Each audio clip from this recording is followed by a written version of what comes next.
seni ada di sini. Jawa Timur pancen gone seni. Riok ludruk campur sari. Tembung Ngawi sampai Banyuwangi. Ragam budaya lestari. Mojopahit Singosari berdiri berdiri. Ayo rek guyo makaryo Jawa Timur tambah jaya. KTP 100% gone wong Jawa Timur. 100% menghibur rakyat makmur. KTP 100% gawe wong Jawa Timur. KTP 100% Jawa Timur. KTP 100% gone wong Jawa Timur. 100% menghibur rakyat makmur. KTP 100% gawe wong Jawa Timur. KTP 100% Jawa Timur.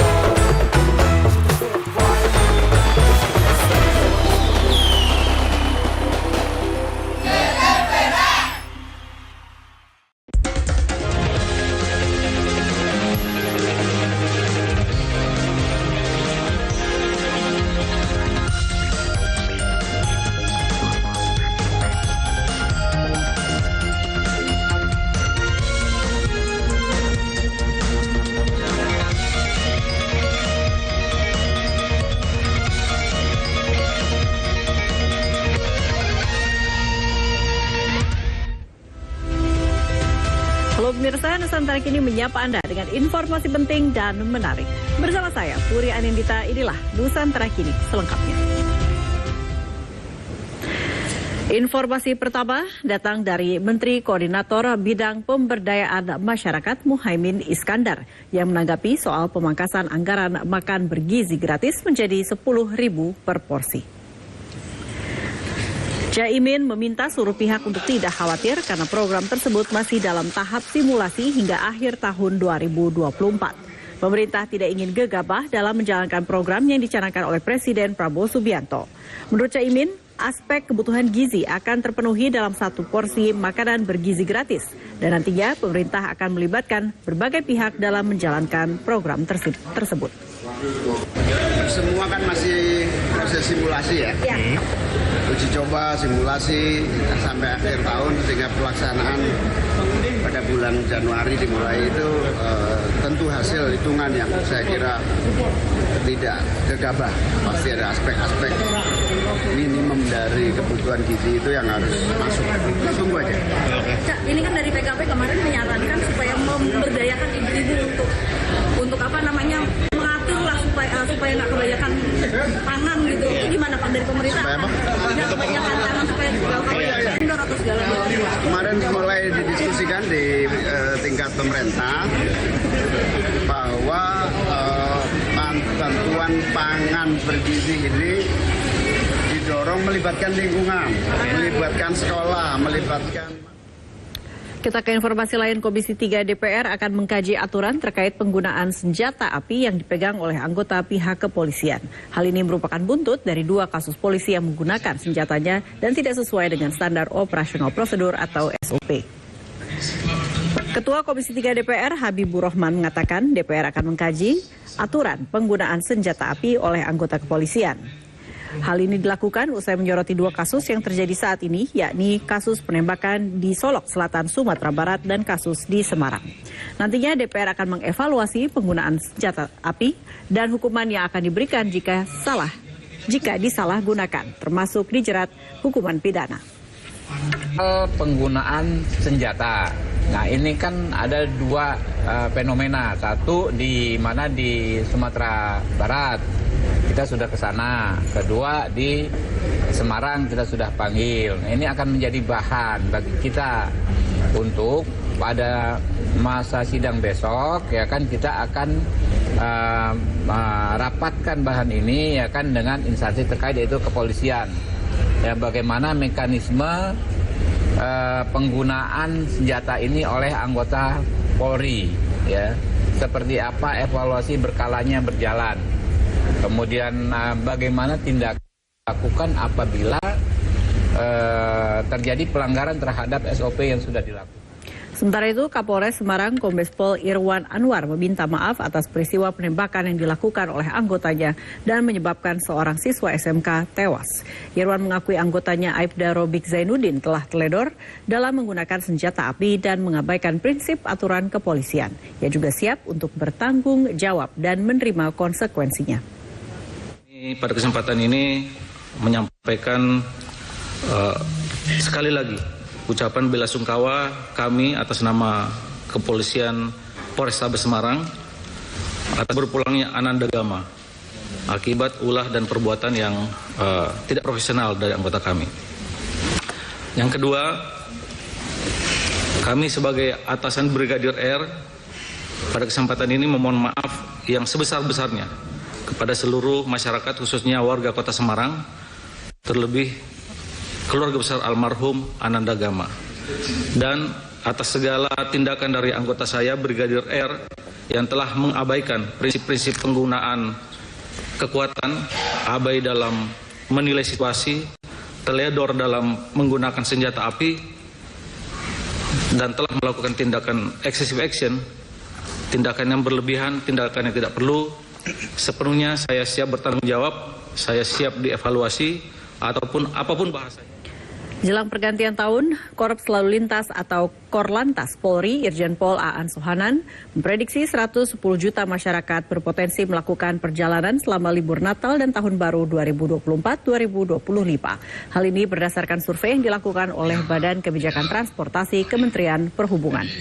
Semakin baik mereka, semakin tertib. Hari libur Natal dan Tahun Baru 2024-2025 menjadi tradisi masyarakat Indonesia untuk menghabiskan waktu mereka berlibur di beragam tempat destinasi wisata. Kepala Korps Lalu Lintas atau Korlantas Polri Aan Sohanan memprediksi 110 juta masyarakat berpotensi melakukan perjalanan selama libur Nataru. Menurutnya prediksi ini meningkat dari jumlah masyarakat yang bepergian selama libur Nataru tahun lalu. Survei yang dilakukan Badan Kebijakan Transportasi Kementerian Perhubungan memprediksi potensi pergerakan masyarakat sebesar 2,8%. BKT ini ada 110 masyarakat juta ya. Masyarakat yang akan melakukan perjalanan, ada mudik, ada wisata, ada agama, ada perjalanan tugas. Itu ada 110 juta. Di masa libur naik 2,82%. Tahun lalu kan hanya 107 juta. Oke.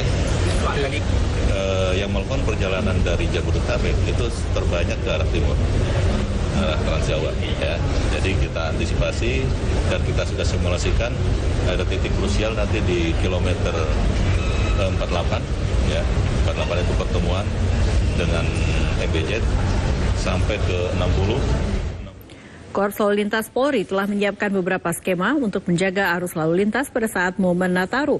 Skema kontraflow, pelebaran bahu jalan hingga pembatasan angkutan barang akan dilakukan guna menjaga kelancaran saat Natal dan Tahun Baru. Usai rapat dengar pendapat dengan Komisi 3 DPR RI terkait persiapan libur Natal dan Tahun Baru 2025, Korps Lalu Lintas Polri menyampaikan beberapa skema yang akan dilakukan. Kepala Korlantas Polri, Irjen Pol Aan Sohanan menyampaikan beberapa skema seperti pembatasan angkutan barang, pemberlakuan kontraflow hingga penambahan lajur.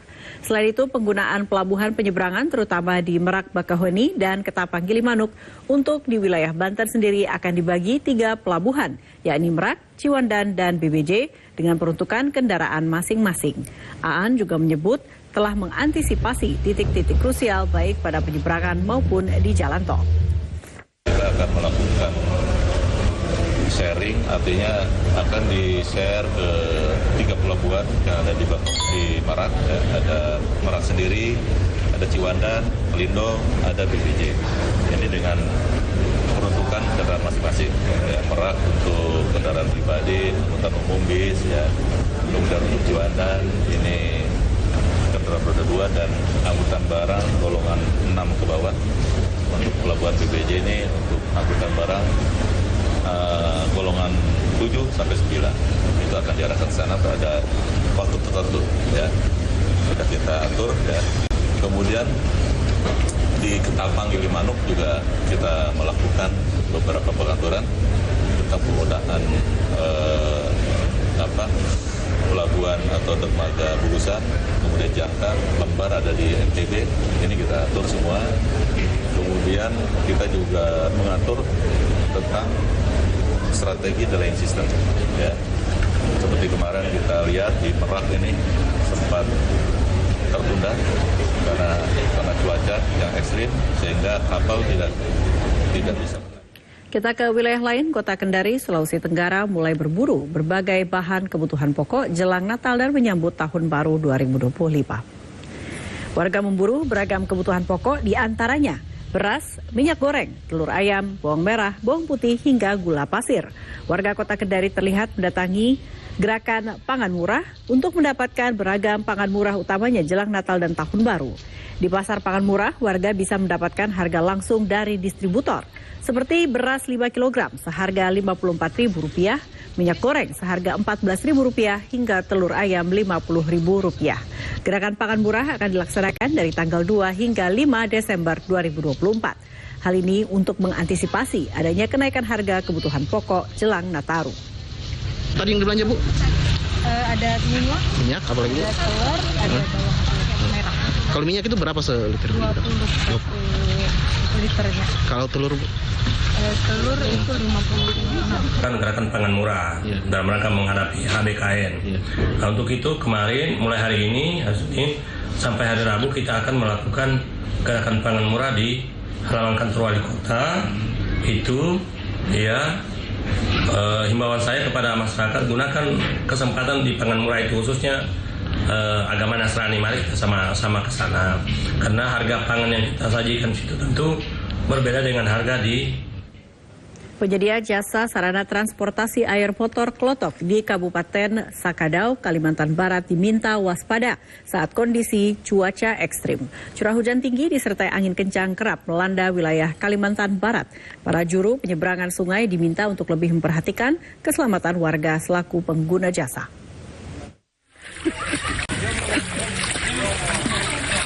Sepekan terakhir, Kabupaten Sakadau, Kalimantan Barat mengalami cuaca ekstrim dengan intensitas curah hujan yang cukup tinggi. Kondisi ini melanda beberapa wilayah kecamatan seperti Sakadau Hulu, Nangataman, Nangamahap, dan sebagian wilayah Sakadau Hilir hingga dilanda banjir. Hujan deras yang terus-menerus mengguyur menyebabkan rumah warga terendam air dan sejumlah ruas jalan terputus akibat banjir. Ini mengganggu akses transportasi darat di wilayah-wilayah tersebut. Kepala Dinas Perhubungan Kabupaten Sakadau, Herman Syah, mengimbau masyarakat khususnya penyedia jasa penyeberangan sungai motor Klotok untuk selalu memperhatikan kondisi cuaca yang tidak menentu. Mengingat curah hujan yang tinggi disertai angin yang kencang, para juru penyeberangan sungai diminta lebih waspada dalam menjaga keselamatan pengguna jasa atau masyarakat. Penyeberangan untuk memperhatikan situasi dan kondisi cuaca untuk menjaga keselamatan pengguna penyeberangan. Dan bagi para pengguna jalan raya, saat ini di daerah 4 kecamatan, yaitu di Nangamahap, Nangataman, Sakadau Hulu, dan sebagian juga di Sakadau Hilir, itu ruas jalan ada yang mengalami kebanjiran akibat curah hujan yang meningkat.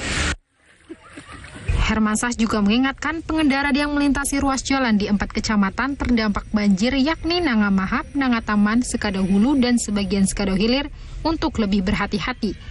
Banjir juga mengenangi jalan sehingga dapat membahayakan keselamatan pengendara. Musunin, Pontivi, Kabupaten Sakadau, Kalimantan Barat.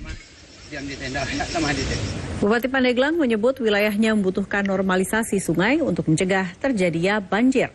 Hal tersebut belum dapat dilakukan lantaran kewenangan normalisasi ada di pemerintah Provinsi Banten.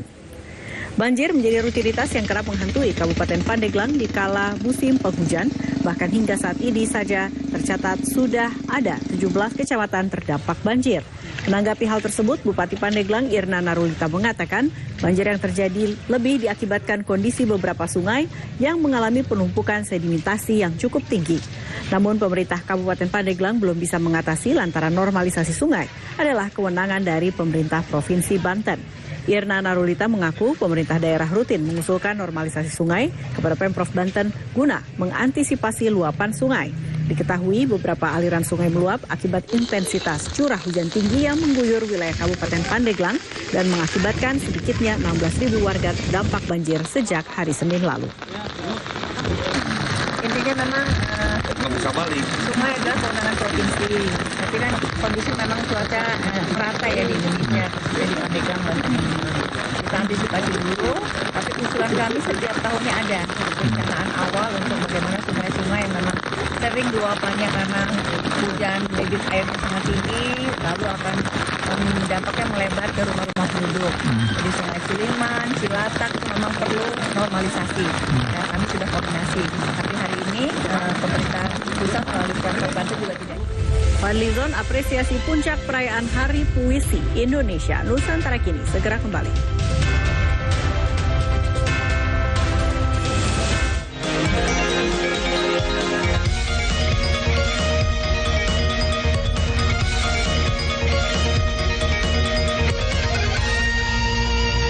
Dari 150 kali gempa tersebut, 2 diantaranya memiliki kekuatan signifikan. Selama ini pabrik rumahan tersebut memproduksi arak jenis Trobas tanpa izin. Untuk keripik singkong dan jagung ini sangat murah meriah. 5 kapal penumpang ini diberangkatkan secara bergiliran sejak pagi hingga petang. Para tersangka memalsukan beras SPHP yang dikemas menjadi beras premium. Dugaan sementara kebakaran dipicu oleh korsleting kelistrikan mobil. Saksikan Jatim Awan hanya di JTV. Kasihan ini terus melaju hingga akhirnya rider Ducati Pramac ini finish di posisi pertama. Pembalap McLaren Lando Norris mendominasi balapan sejak mulai start hingga finish. Jojo terus menjauh hingga akhirnya menggilas lawannya tersebut di angka 21-12.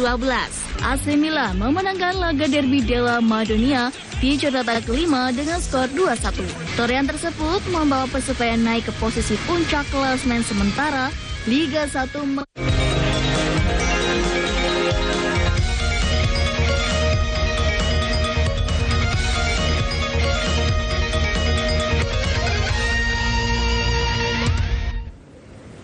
Menteri Kebudayaan Republik Indonesia Fadlizon mengapresiasi puncak perayaan Hari Puisi Indonesia yang akan digelar pada tanggal 20 Desember mendatang. Menurut Fadlizon, selain sebagai ajang silaturahmi para penyair, gelaran ini juga diharapkan bisa menjadi momen berharga untuk melestarikan karya melalui kata-kata. Dengan mengusung tema kembali ke akar, kembali ke sumber, karya-karya sastra Indonesia didorong agar semakin menggema dan memberikan dampak positif bagi masa depan bangsa. Fadlizon berharap puncak perayaan Hari Puisi Indonesia yang akan digelar pada tanggal 20 Desember mendatang menjadi momen berharga untuk mengenang, mengapresiasi, dan melanjutkan perjuangan para penyair dalam karya melalui kata. Rencananya puncak perayaan Hari Puisi Indonesia digelar 20 Desember 2024 di Teater Kecil Taman Ismail Marzuki, Jakarta. Assalamualaikum warahmatullahi wabarakatuh. Salam sejahtera. Om Swastiastu, Namo Buddhaya, Rahayu, salam kebajikan, salam puisi. Saya Fadlizon, Menteri Kebudayaan Republik Indonesia, mengucapkan selamat Hari Puisi yang puncaknya akan diselenggarakan tanggal 20 Desember 2024 di Teater Kecil Taman Ismail Marzuki, Jakarta. Semoga semua berjalan lancar dan semakin maju para penyair Indonesia dan semakin berkembang puisi-puisi di masa-masa yang akan datang. Terima kasih. Wassalamualaikum warahmatullahi wabarakatuh. Lembaga Sensor Film sosialisasikan Gerakan Nasional Budaya Sensor Mandiri lewat nonton bareng film Women from Rote Island. Lewat kegiatan ini, LSF berharap masyarakat dapat memilah dan memilih tontonan sesuai klasifikasi usia.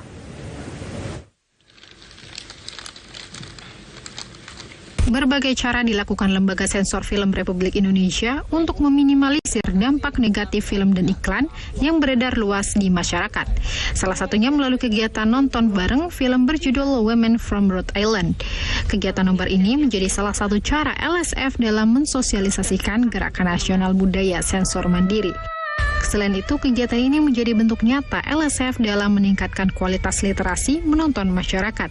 Nah, maka kita selalu datang ya ke kampus, ke perguruan tinggi, ke sekolah, ke komunitas dalam rangka itu memasyarakatkan klasifikasi usia tadi. Ada untuk film untuk semua umur, untuk 13 tahun ke atas, untuk 17 tahun ke atas, dan untuk 21 tahun ke atas. Nah, pedoman inilah yang kita masyarakatkan kepada penonton bahwa dalam menonton itu ada kaidahnya. Ada nilai yang harus kita tegakkan. Karena apa? Karena kalau film untuk dewasa itu pasti tidak cocok ditonton oleh anak-anak. Film Woman from Rhode Island sendiri berhasil memenangkan penghargaan internasional dan menjadi nominasi Piala Oscar ke-97. Dengan mengusung tema kekerasan seksual terhadap perempuan, film ini meningkatkan kesadaran masyarakat mengenai isu yang kerap terjadi di lingkungan sekitar. Kami hanya bisa berbicara, berteriak lewat film. Kami ingin bersuara bahwa ini persoalan yang sangat penting sekali. Tidak hanya di Indonesia, tapi juga di negeri-negeri yang di tempat lain. Katakanlah kita bisa sebutkan di Myanmar, di India, di Afrika Selatan, di Australia sendiri yang tidak terlampau jauh dari kita gitu loh.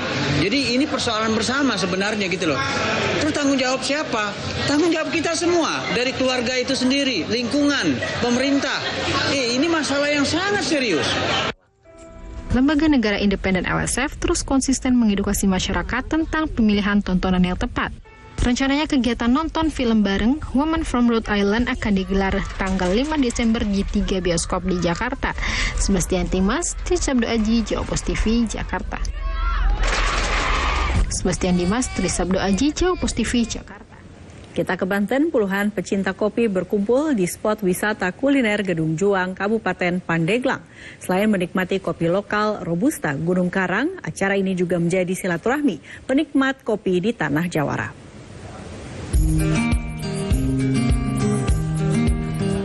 Hari Kopi Internasional yang diperingati setiap tanggal 1 Oktober menjadi momen penting yang dirayakan pecinta kopi di seluruh dunia, tak terkecuali di Kabupaten Pandeglang, Banten. Semangat ini tergambar saat puluhan pecinta kopi berkumpul bersama di warung FKPPI di kawasan wisata kuliner Gedung Juang, Pandeglang, Selasa siang. Kegiatan digagas oleh Dinas Koperasi dan UMKM Perindustrian Perdagangan Kabupaten Pandeglang dan melibatkan sejumlah para petani kopi. Selain untuk merayakan sensasi minum kopi, kegiatan juga untuk meningkatkan kesadaran tentang keberagaman kopi dan tantangan yang dihadapi oleh para petani kopi. Para pecinta kopi juga diajarkan bagaimana cara meracik kopi yang nikmat yang dipandu langsung oleh Master Chef Ranu Visuda. Kepala Diskoperinda Kabupaten Pandeglang Bun Bun Buntaran mengatakan Kabupaten Pandeglang memiliki produk kopi lokal yang kualitasnya tidak kalah dengan kopi lainnya. Di momen peringatan Hari Kopi Internasional ini, Bun Bun mengajak masyarakat untuk mencintai dan membeli produk lokal. Kerjasama dengan penggiat kopi, yaitu kopi lalai Gunung Karang dan juga kopi Robusta yang ada di Gunung Karang untuk merayakan Hari Kopi Internasional yang mana kita habiskan di Gedung Juang. Kopi lokal yang ada di Pandeglang semuanya belum pada datang. Sebenarnya di Gunung Karang adalah kopi yang paling bagus, apalagi kopi lalai. Itu sudah informasi dari para penggiat kopi. Kopi lalai yang ada di Gunung Karang ini itu sudah menjadi trademark hotel yang ada di Amerika Serikat. Sementara salah seorang petani kopi bangga karena kopi lokal Pandeglang bisa dinikmati oleh semua kalangan. Memperingati Hari Kopi Internasional atau Hari Kopi sedunia. Di sini tahun ini mungkin bertemakan kolaborasi antara pelaku hulu sampai ke hilir. Alhamdulillah di Kabupaten Pandeglang ini sangat antusias sekali para pejabat yang hampir hadir semua saat ini. Teman-teman bisa lihat mereka semua bangga dengan kopi yang ada di Pandeglang. Salah satunya adalah produk lokal di Mungkin kegiatan Hari Internasional Kopi ini baru pertama kali dilakukan apa sebelumnya sudah dilakukan di Pandeglang? Untuk Pandeglang mungkin baru pertama ini. Maman menambahkan dengan menikmati secangkir kopi, kita bisa memberikan dukungan kepada para petani kopi dan komunitas yang bergantung pada industri ini sebagai mata pencaharian mereka. Yusef Kurnia, Jawa Post TV, Pandeglang, Banten. Sebagian warga di Bojonegoro memanfaatkan musim hujan untuk berburu laron. Hewan kecil yang memiliki sayap ini biasanya diburu warga untuk dijadikan makanan.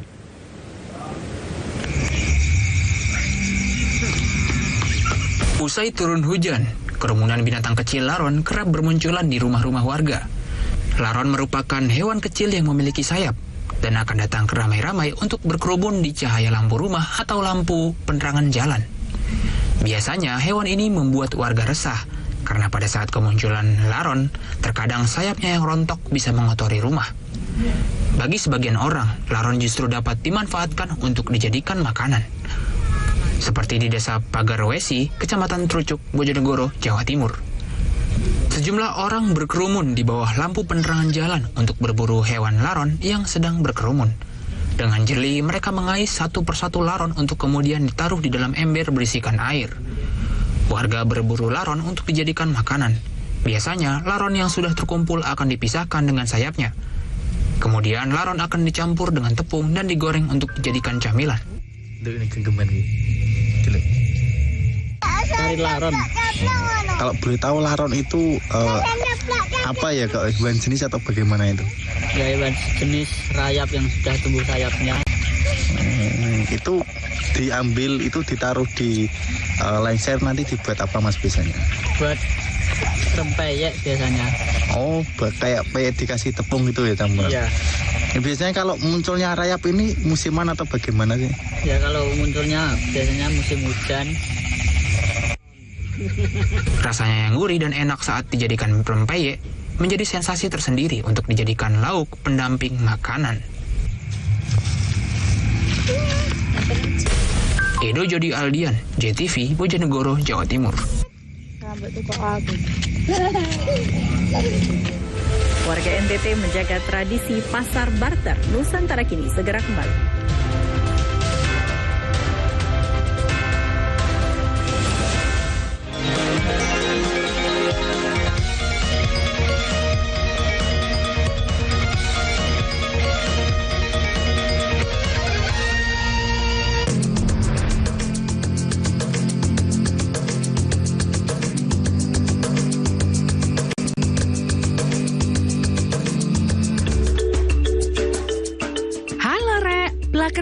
Saiki yo ono nang pojok kampung dina Senin sampai Kemis.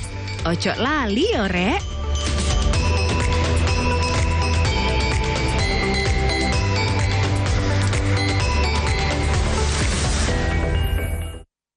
However, the Supreme Court immediately suspended the 3 judges after they were officially detained by the Attorney General's office.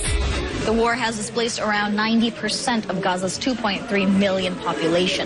Hundreds of thousands are now living in tent camps along the coast. This was done to show solidarity and support for Baito State Elementary School for teacher Supriyani, who is currently on trial for alleged abuse against her student.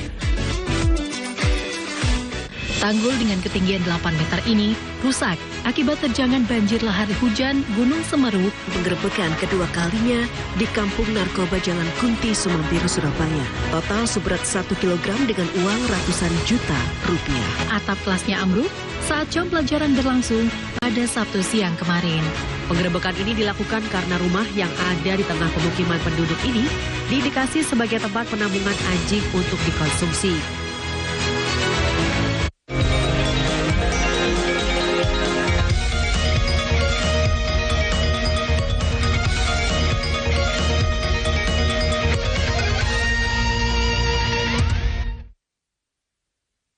Gempuran modernisasi tidak membuat warga desa Lamalera, Nusa Tenggara Timur kehilangan jati diri mereka.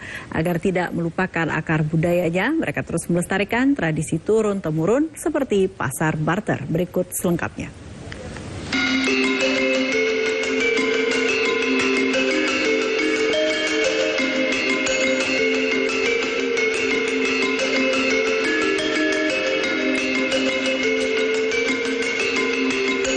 Desa Lamalera terletak di selatan Pulau Lembata, Nusa Tenggara Timur. Desa ini memiliki jumlah penduduk sekitar 3.000 jiwa. Hidup di pesisir pantai membuat masyarakat Desa Lamalera menjadikan kegiatan berburu ikan paus sebagai pekerjaan.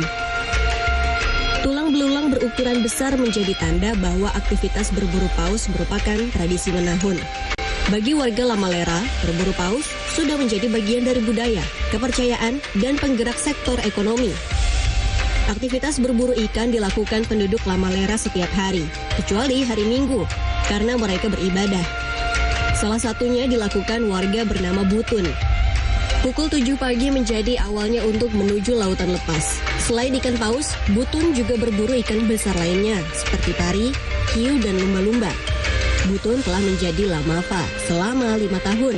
Lamafa merupakan julukan untuk penombak paus. Lamafa dipilih berdasarkan ketangkasan, kekuatan, dan ketangguhannya saat melawan paus. Karena beresiko tinggi, tidak separah penduduk Lamalera bisa menjadi lamafa. Dari ketemurun saya punya, tapi dari pengalaman. Yang karena selama ini kan yang jurutikam itu dari keturunan. Tapi karena kemauan saya, akhirnya saya jadi jurutikam.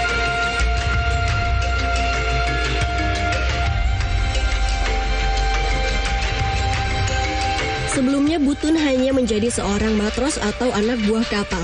Menjadi seorang lamafa tidaklah mudah. Salah satu tantangan lamafa adalah ketika harus mengambil patahan tempuling yang berada di tubuh paus yang menyelam. Ada kalanya ketika menombak paus, tempuling patah akibat kekuatan manuver sang paus. Selain itu, lamafa harus menguasai karakter ikan yang diburu dan mengetahui pergerakan arus dan angin laut. Teknik berburu paus berbeda dengan teknik berburu ikan besar lainnya. Contohnya kalau umpan naik, itu berarti ikannya semua juga naik. Tapi kalau tidak juga tidak. Tapi kalau dorong lompat di sebelah barat, tapi mainnya di sana, di timur. Jadi dorong lompat situ, tapi tidak boleh ke sana. Kita harus kembali ke sini. Terus pari juga sama. Kalau dia banting ke sini, berarti sebentar dia mainnya itu dia sana.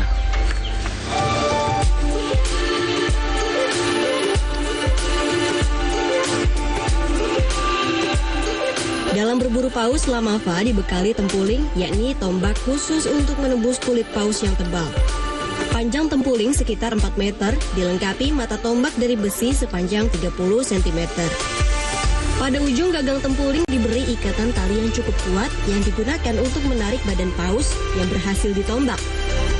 Bagian paus yang biasa diincar lamafa adalah kepala. Mereka loncat dari perahu dengan mata tombak terhunus menuju tempurung kepala paus.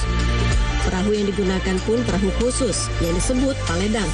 Perahu ini tak dilengkapi motor seperti perahu kebanyakan, agar tidak melukai paus saat berburu. Di kiri dan kanan paledang ada rentangan kayu sebagai penyeimbang sekaligus sebagai pijakan kaki penumbak saat berburu. Untuk melaju ke tengah laut, paledang mengandalkan layar yang terbuat dari anyaman daun pandan. Jurumudi harus mahir mengarahkan perahu itu menuju paus sasaran. Ada beberapa teknik yang harus diperhatikan lamafa bila ingin berburu paus. Namun tidak jarang lamafa gagal mendapat buruan meski sudah melaut seharian. Cara untuk menikamnya itu bagaimana? Bambunya itu lepasnya bagaimana baru lompat. Dan itu kalau kita dapat kesalahan berarti malam pulang dari laut itu kalau sepertinya contohnya saya kalau pulang dari laut kalau ada kesalahan berarti saya malamnya saya ke guru.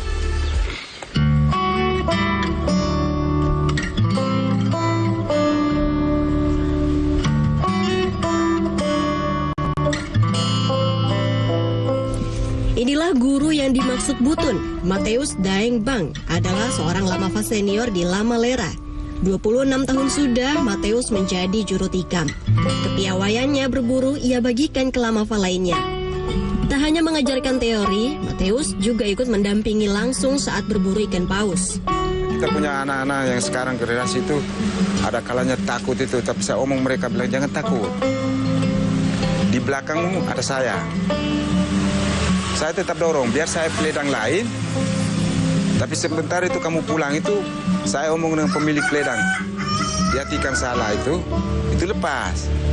Mungkin pada dirinya tidak kuat. Nanti ada hari besoknya. Baru dia kuat itu, pasti ikan itu kita dapat.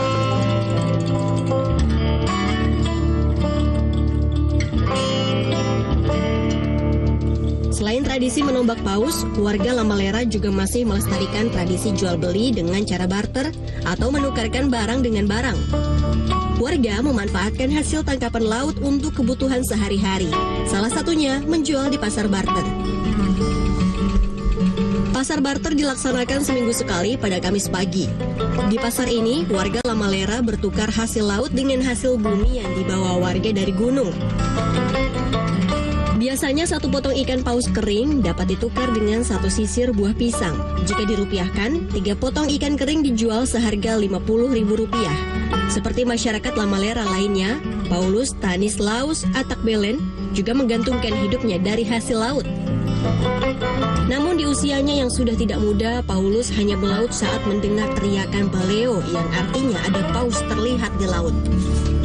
Saat tidak melaut, ia membuat kerajinan tangan berupa cincin berbahan gigi paus. Mengolah gigi paus dipilih lantaran hasil olahannya diminati banyak orang, serta menambah penghasilan. Satu cincin gigi paus dibanderol dengan harga Rp300.000 hingga Rp500.000.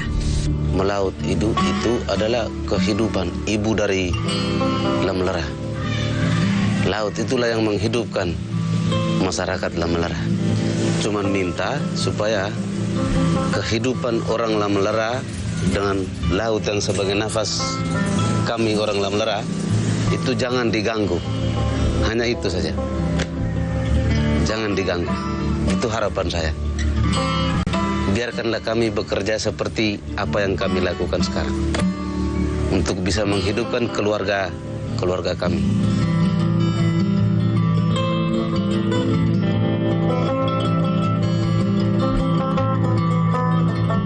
Bagi warga Lamalera, paus merupakan berkah yang dikirim untuk menjaga kehidupan dan kelestarian budaya kampung yang secara turun-temurun dijaga istiadatnya. Mempertahankan budaya itu indah supaya manusia bisa mengenal dirinya sendiri dan tidak tercerabut dari akar budayanya.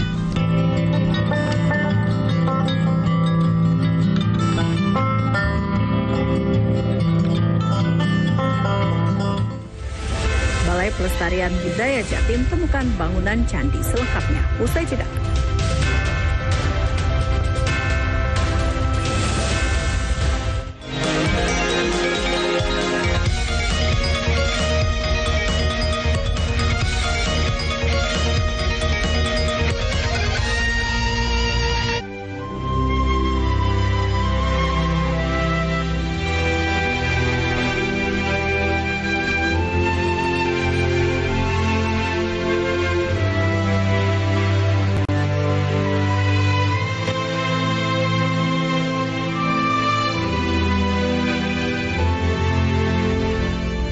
Saksikan Belajar Baik, Senin sampai Sabtu pukul 11 siang hanya di JTV.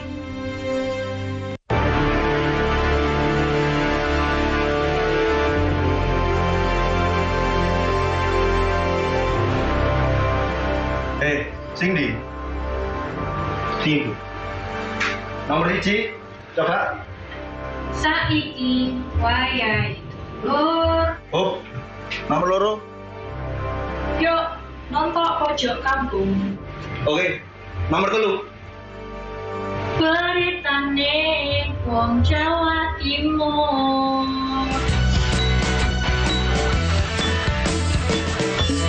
Pojok kampung, beritane.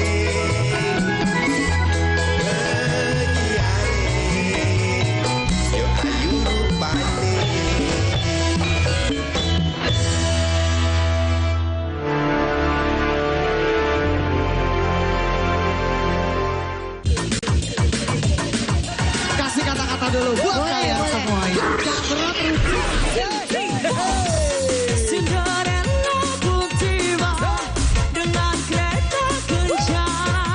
Saya mau bacain zodiak buat kalian semuanya. Oh, zodiak. Buat zodiak yang Leo. Jadi buat teman-teman semuanya, tontonin terus aku di sini malam hari ini. Tiap hari jam 11 sampai jam 12 buat kalian semuanya yang di rumah. Langsung.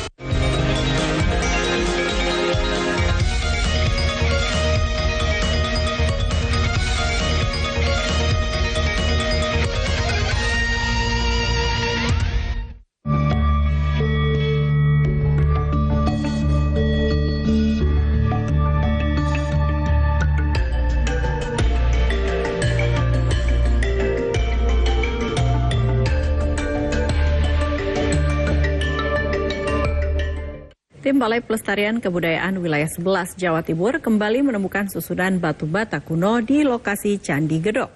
Susunan batu bata yang berada di depan candi tersebut diduga sebagai struktur komponen bangunan penyerta candi.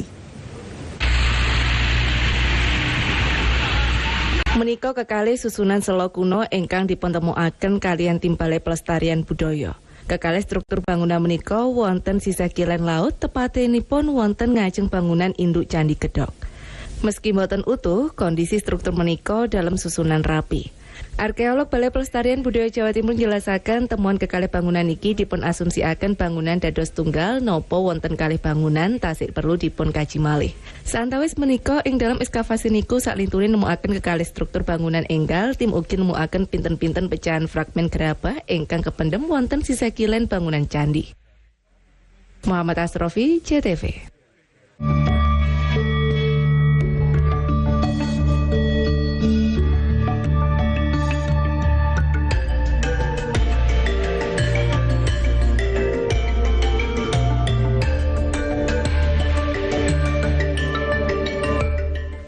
Kami ajak Anda mengenal Anti Sulaiman, sosok sang mama Papua. Selengkapnya, usai jeda.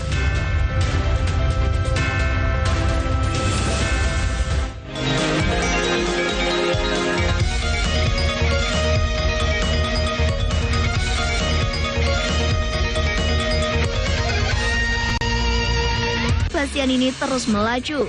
Hingga akhirnya rider Ducati Pramac ini finish di posisi pertama. Pembalap McLaren Lando Norris mendominasi balapan sejak mulai start hingga finish. Jojo terus menjauh hingga akhirnya menggilas lawannya tersebut di angka 21-12. AC Milan memenangkan laga derby della Madonia di jornada kelima dengan skor 2-1. Torehan tersebut membawa Persebaya naik ke posisi puncak klasemen sementara Liga 1.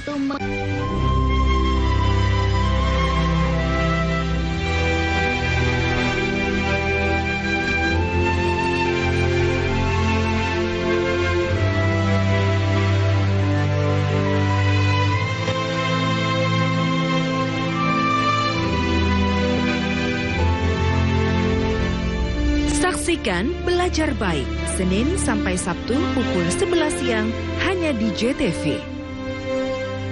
Dari 150 kali gempa tersebut, 2 diantaranya memiliki kekuatan signifikan. Selama ini pabrik rumahan tersebut memproduksi arak jenis Trobas tanpa izin. Untuk keripik singkong dan jagung ini sangat murah meriah.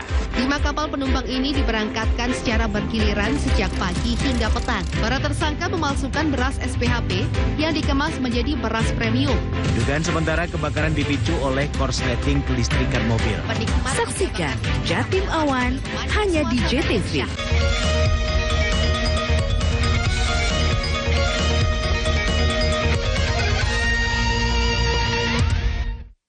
Anti Sulaiman dikenal sebagai sosok sang mama Papua. Perempuan berdarah Jawa ini mendedikasikan sebagian besar hidupnya untuk kemajuan tanah Papua, baik dari sektor pendidikan, ekonomi, hingga kesehatan.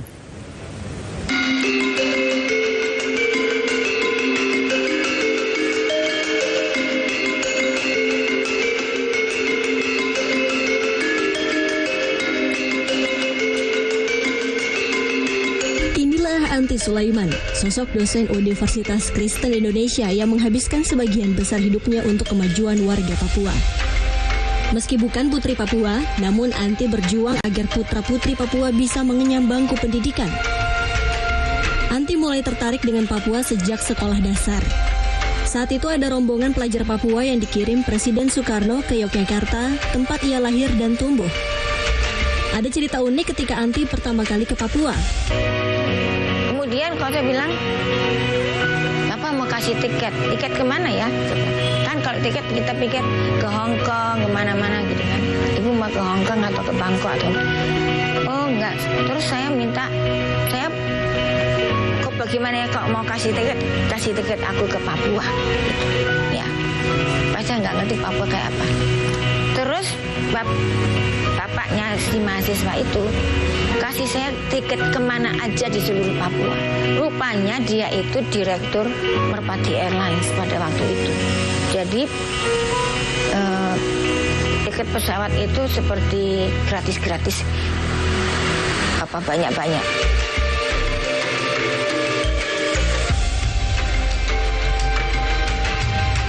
Ramah, terbuka, penolong, dan senang berbagi. Itulah kesan Anti Sulaiman tentang orang-orang di Papua. Meski demikian, keadaan ekonomi, kesehatan, dan pendidikan di Papua memang masih rendah. Kurangnya perhatian dari pemerintah menjadi salah satu alasan paling berpengaruh. Kegiatan belajar mengajar di sekolah banyak yang terbengkalai. Sarana dan fasilitas kesehatan pun tak memadai, sehingga banyak ibu meninggal saat melahirkan. Pembiaran yang saya lihat itu misalnya SD, ya, SD-nya nggak ada guru. Ditunjuklah kepala sekolah, yang mungkin di atas kertas gurunya 6, ya, tapi itu semua nggak ada. Karena apa? Misalnya yang saya datang, saya menjadi guru di SD Dabra di Mambramo Raya, Mambramo Tengah. Di sana masuk jam 9.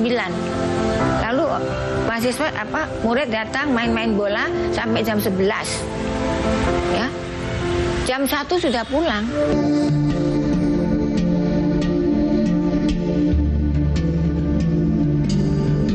Keadaan itu yang membuat Anti mengabdikan diri di tanah Papua. Dia mengajar dan membimbing pemberdayaan masyarakat Papua. Lebih dari 20 tahun, Anti mondar-mandir ke bumi Cendrawasih. Bahkan, Anti pun berhasil mendirikan sekolah tinggi ilmu sosial dan politik di Merauke. Sebetulnya hal biasa yang sebetulnya harus dibuat oleh semua orang Indonesia atau semua orang yang berhati. Ya, misalnya, kamu lihat orang nggak makan kan kamu bagi separuh makananmu, ya kan? Itu kan sebetulnya harus dibuat oleh semua orang. Ya. Nah, anak-anak Papua ini kan butuh baju, ya kita kasih baju. Butuh sepeda, kita kasih sepeda. Lalu yang terpenting mereka bisa nyaman di UGI lebih daripada mereka nyaman di universitas lain.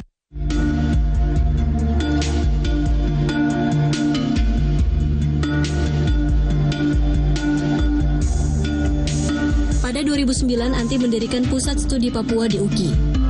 Pusat Studi Papua fokus pada kajian konflik, akademis, dan pendidikan. Lewat studi Papua ini diharapkan sebagai media pemberi informasi tentang Papua kepada orang-orang non-Papua.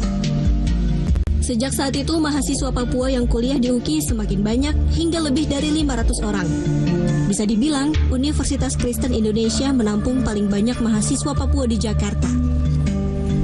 Meski usia sudah menginjak kepala 6, Anti masih aktif mengajar di FISIP UGI. Mama Anti, begitu mahasiswa Papua di UGI menyapanya. Ia seakan menjadi orang tua bagi seluruh mahasiswa Papua di sini. Anti begitu diandalkan. Tak hanya urusan kuliah, tapi juga urusan pribadi, bahkan urusan keuangan. Mama Anti selalu ada dan menjadi andalan anak-anaknya. Jiwa pengasih Anti seakan sudah mendarah daging di hidupnya. Kalau saya pribadi, saya melihat Mama Anti bukan saya sebagai dosen dan juga sebagai orang tua, khususnya bagi kami anak Papua yang berkuliah di kampus UGI, karena Mama Anti sangat memperhatikan kami anak Papua dari sisi studi maupun dari kebutuhan hari-hari, dan kami juga sangat bersyukur sekali bisa mengenal dengan Ibu Anti. Mama Anti untuk di rantau ini, Mama Anti jadi mama kita semua untuk anak-anak Papua. Mama mendengar keluhan kita, mencari solusi. Kita ada masalah, sharing dengan Mama memberikan jalan. Kita bergumul berdoa bersama, saling membangun satu sama lain.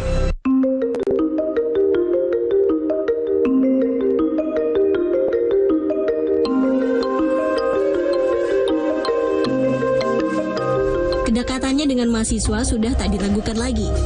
Anti tak canggung meluangkan waktu duduk dan makan bersama anak didiknya di kantin. Bahkan, dia selalu membayarkan semua makanan dan minuman yang dipesan.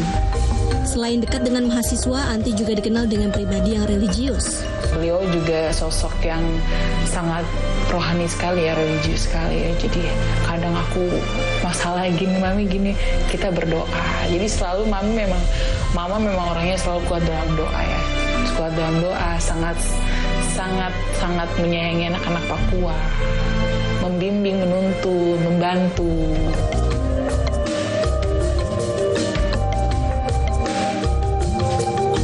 Banyaknya pemuda Papua kuliah di UKI Jakarta jadi salah satu bukti tidak semua penduduk Papua mengabaikan pendidikan. Mereka ingin Papua maju dan memiliki titik terang di masa depan dalam berbagai lini kehidupan.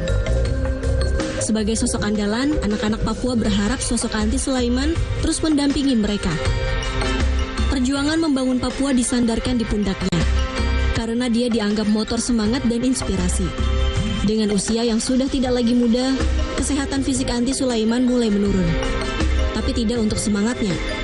Semangat Anti untuk memperjuangkan nasib warga Papua masih menyala-nyala. Puluhan tahun, Anti peras keringat dan banting tulang untuk Papua. Kini Papua perlahan mulai maju. Anti menjadi saksi perubahan Papua hingga sekarang. Infrastruktur pembangunan di Papua semakin merata. Roda perekonomian pun mulai bergerak dengan banyak hotel serta destinasi wisata Papua. Anti optimistis Papua bisa berada di posisi yang sama dengan daerah lain di Indonesia. Meski Papua mulai maju, masih ada pekerjaan rumah yang belum selesai. Anti ingin mengakhiri konflik di bumi Cendrawasih hingga menjadi wilayah yang ramah hak asasi manusia. Saya bercita-cita punya base camp besar, ya. Waktu itu saya sudah membangun di Wasior, tapi kemudian rusak. Gimana ada perkebunan, kecil percontohan gitu. Lalu ada direktur community development, teman-teman Papua ini akan mengatur peternakan, ya gini-gini. Lalu ada bengkel, ya, dan ada tempat di mana orang tua diurus, ya, karena saya mendirikan lansia di Merauke, namanya komunitas Lentera, di mana orang-orang belajar mengasihi orang lain, ya, dan melepaskan membuang kebencian.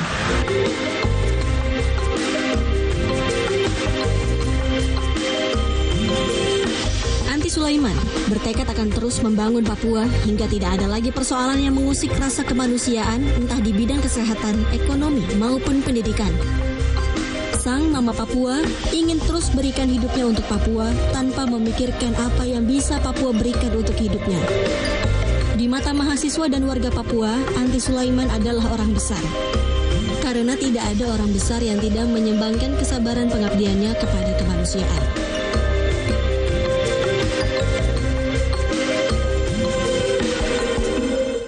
Limbah plastik disulap menjadi kardus polipropilene multiguna. Nusantara kini segera kembali.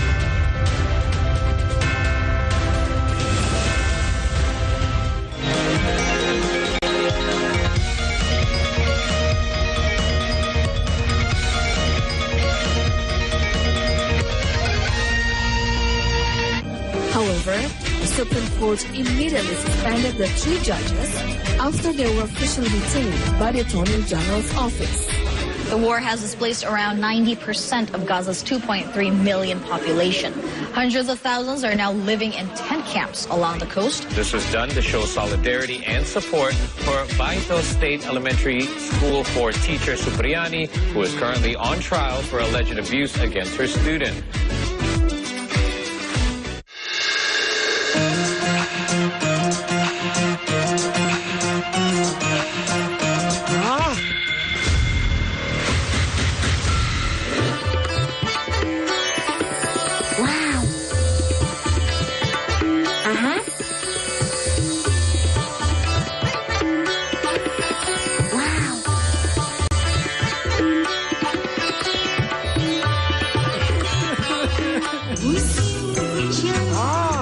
Mantap suaranya. Yahut goyangannya. Stasiun Dangdut digoyang sama Yahut.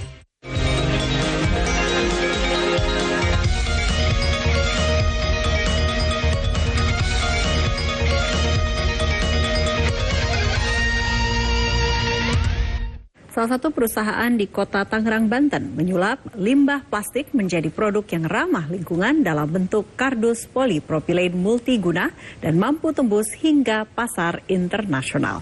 Informasi ini sekaligus mengakhiri jumpa kita di Nusantara Kini hari ini. Saya Puri Anindita beserta tim yang bertugas pamit undur diri. Terima kasih dan sampai jumpa. Di tengah ketatnya persaingan dunia industri, sebuah perusahaan di Kota Tangerang, Banten melakukan terobosan baru dengan menyulap limbah plastik menjadi kardus polipropilen multiguna. Produk yang ramah lingkungan ini merupakan inovasi baru dalam mencegah pencemaran lingkungan. Tak hanya itu, proses produksi daur ulang ini sesuai dengan imbauan pemerintah. Sementara itu untuk produksi yang dilakukan hanya menelan waktu kurang dari 5 jam, sehingga penggunaannya dikit. Meskipun begitu, kualitas yang dihasilkan pastinya lebih unggul jika dibandingkan dengan kardus konvensional. Inovasi daur ulang ini dihargai mulai dari Rp1.000 hingga Rp35.000 per kardusnya. Produk telah dijual hingga ke luar negeri seperti Inggris dan Irlandia. Kita berinovasi untuk membuat satu kemasan yang sustainable, di mana kemasan tersebut terbuat dari bahan daur ulang, yang kemudian kita rancang khusus agar kemasan ini dapat dipakai berulang-ulang karena memang lebih kuat dari kardus konvensional. Kemudian pada akhir masanya itu nanti kemasan tersebut dapat kembali didaur ulang, sehingga tujuannya itu adalah untuk mengurangi limbah paket sekali pakai, tujuannya untuk kelestarian lingkungan. Kepala Dinas Lingkungan Hidup Kota Tangerang, Wawan Fauzi, mengatakan pihaknya mendorong perusahaan untuk terus berinovasi dan menghasilkan produk yang ramah lingkungan. Pemerintah Kota Tangerang berkolaborasi untuk menjaga stabilitas atau ekosistem bisnis di Tangerang tetap berjalan dengan baik. Sementara itu, dalam mencegah pencemaran lingkungan, pemerintah Kota Tangerang juga menyiapkan tim khusus untuk melakukan pengawasan terhadap perusahaan yang mencemari lingkungan sehingga merugikan warga sekitar. Hakin Anjili, Jawpos TV, Kota Tangerang, Banten.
Saya jualan sate gulai kambing di wilayah Kebraon. Kebetulan saya binaan daripada Lembaga Manajemen Infak Surabaya.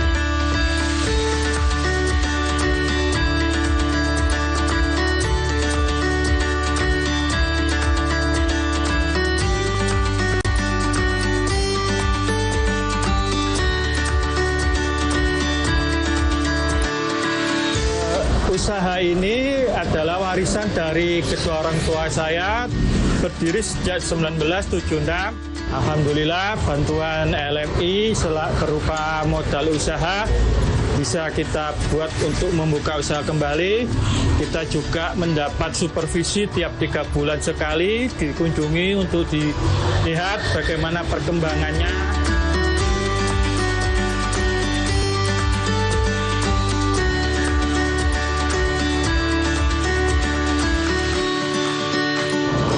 Kami sebagai LAS LMI Surabaya memilih Pak Anas untuk menjadi pelestari binaan kami karena beliau merupakan sosok yang sangat teguh.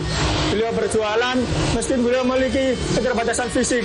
Harapan kami Pak Anas sebagai binaan mustahil kami usahanya lebih berkembang lagi dan juga bisa mempunyai banyak pelanggan dan bisa membantu Pak Anas untuk kehidupan sehari-harinya untuk memenuhi kebutuhannya.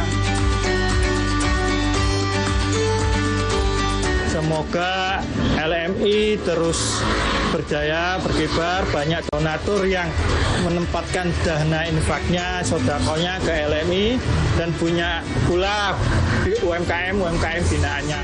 Semoga dengan bantuan LMI, baik modal usaha, pelatihan, lebih berkembang lagi dan lebih berkembang lagi, banyak menerima karyawan yang dari disabilitas. Terima kasih.